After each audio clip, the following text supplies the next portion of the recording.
নমস্কার বন্ধুরা, দা informer YouTube চ্যানেলে আপনাদের স্বাগত জানাই। আজ আমি আপনাদের জন্য নিয়ে এসেছি একটি ইনোমিনেশন ফর্ম, যেটি বিএলওরা আপনাদের বাড়িতে দিয়ে যাবে। আজ আমি আপনাদের জানাবো কি করে আপনারা নির্ভুলভাবে এই ফর্মটি পূরণ করতে পারবেন। মনে রাখবেন, এই ফর্মে একটি সামান্য ভুল আপনার নামটি ভোটার তালিকা থেকে বাদ দিতে পারে। ফলে খুব মনোযোগ সহকারে এবং গুরুত্ব সহকারে এই ফর্ম ফিল আপ করবেন। এই ভিডিওটি একদম শেষ পর্যন্ত দেখবেন, যাতে আপনারা বুঝতে পারেন ঠিক কোথায় কোথায় মানুষের ভুলভ্রান্তি হচ্ছে এবং কি কি কারণে আপনার ফর্মটি বাতিল হতে পারে, কোন কোন ভুলগুলো আপনারা অ্যাভয়েড করবেন যাতে এই সমস্যার সম্মুখীন আপনাদের না হতে হয়। তো চলুন শুরু করা যাক আজকের ভিডিও। আপনারা সবাই জানেন এসআইআর এর কাজ অলরেডি শুরু হয়ে গেছে এবং 4 নভেম্বর থেকে 4 ডিসেম্বর পর্যন্ত বাড়ি বাড়ি এনোমিনেশনের কাজটি হবে। বিএলও আপনার বাড়িতে এসে আপনাদের বর্তমান ভোটার তালিকা অর্থাৎ 2025 সালের ভোটার তালিকা অনুযায়ী যে কজন আপনারা ভোটার আছেন তাদের সেই সংখ্যক এনুমারেশন ফর্ম আপনাদের দিয়ে যাবেন। এবং এই এসআইআর এর মূল উদ্দেশ্য হলো এই 2025 সালের ভোটার তালিকাকে 2002 সালের ভোটার তালিকার সাথে ট্যালি করা, অর্থাৎ মেলানো।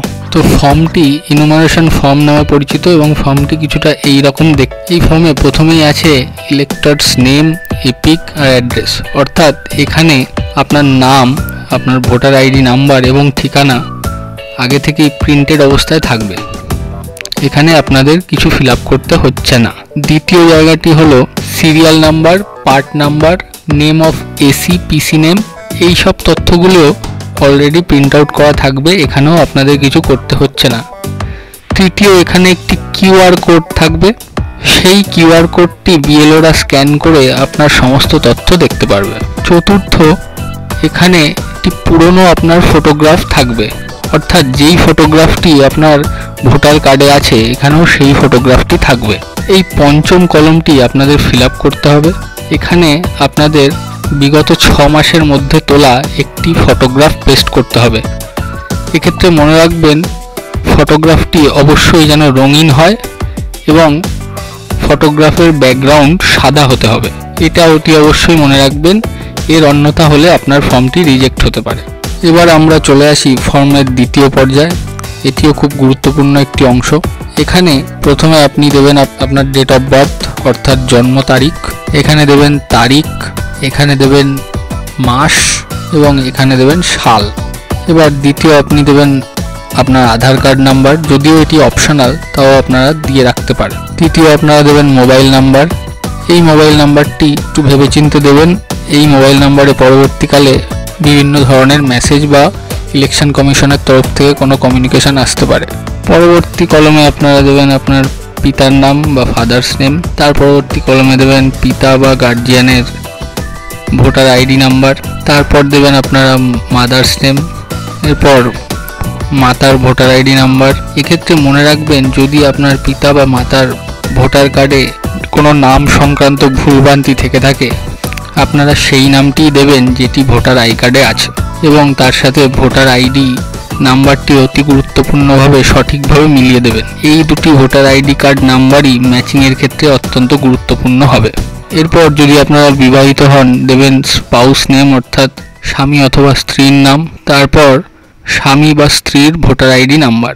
এটিও যেমনভাবে ভোটার লিস্টে আছে ঠিক সেইভাবেই নামটি দেবেন এবং এই সম্পূর্ণ তথ্যগুলো ফিল আপ করার জন্য 2025 সালের ভোটার লিস্টের তথ্য অনুযায়ী আপনারা ফিল আপ করবেন। এরপর দেখে নেওয়া যাক ফর্মটির তৃতীয় এবং অন্তিম পর্যায়ে, যেটি কিনা সবথেকে গুরুত্বপূর্ণ এবং এই অংশটির জন্যই সবথেকে বেশি বিভ্রান্তির সৃষ্টি হচ্ছে। এখানে প্রথম কলমে বলা আছে details of the elector in the electoral role of last SIR, অর্থাৎ এক্ষেত্রে পশ্চিমবঙ্গে লাস্ট এসআইআর হয়েছিল 2002 সালে। যদি কারো 2002 সালে ভোটার লিস্টে নাম থেকে থাকে তিনি তার ডিটেলসটি এই কলমে ফিল আপ করবেন এবং যাদের 2002 সালের পরবর্তীকালে ভোটার লিস্টে নাম উঠেছে তারা এই কলমটি ফিল আপ করবেন। যদি 2002 সালের ভোটার লিস্টে আপনার নাম থেকে থাকে তাহলে এখানে আপনার নাম, এখানে ভোটার আই কার্ড নাম্বার এবং এর পরবর্তী কলমে আপনার রিলেটিভের নাম অর্থাৎ আপনার পিতা বা মাতার নাম যেটি কিনা আগের কলমে আপনারা ফিল আপ করেছেন সেটি এখানে দিতে পারবেন এবং রিলেশনশিপ যদি পিতা হয় তাহলে ফাদার, মাতা হলে মাদার, সেটা লিখবেন।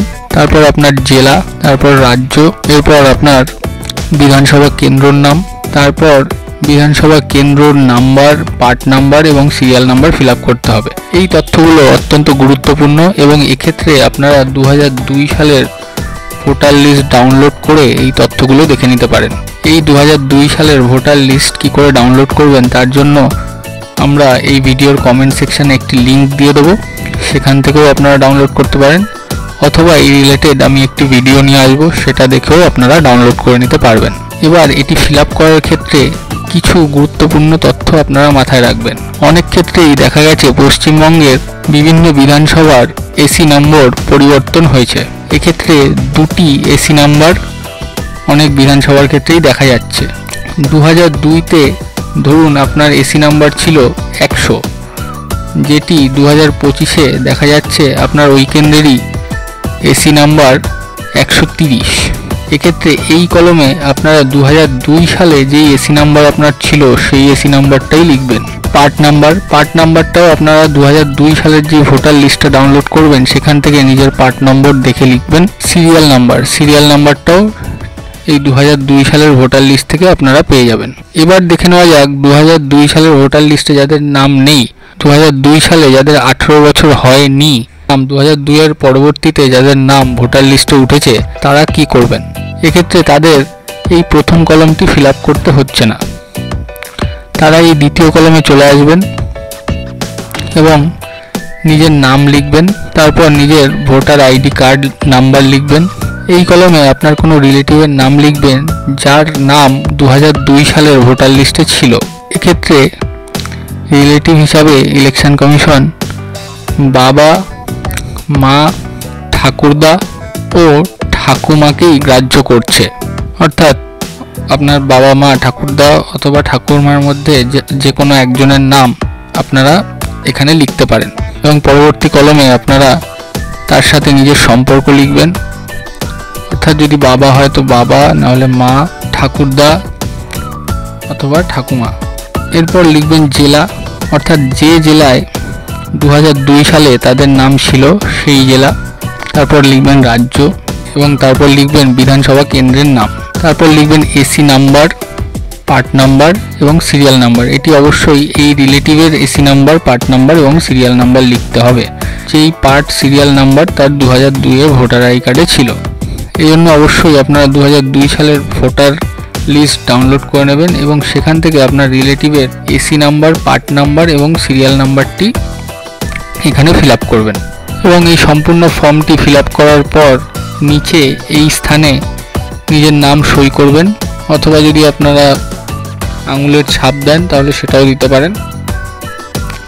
দিয়ে আপনার বিএলওকে এই ফর্মটি জমা করে দেবেন।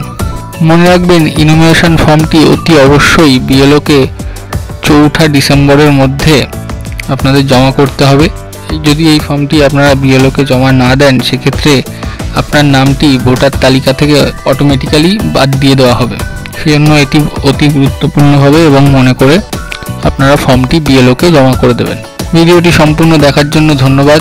যদি এসআইআর রিলেটেড আপনাদের আর কোনো কোয়ারি থাকে তাহলে আপনারা কমেন্টে সেটা জানাতে পারেন। যদি এই রিলেটেড আপনারা আরও বিস্তারিত তথ্য বা কোনো ভিডিও চান তাহলে সেটাও আপনারা জানাতে পারেন। ভিডিওটি ভালো লাগলে চ্যানেলটিকে লাইক এবং সাবস্ক্রাইব করতে ভুলবেন না। দেখা হচ্ছে পরবর্তী ভিডিওতে। ধন্যবাদ।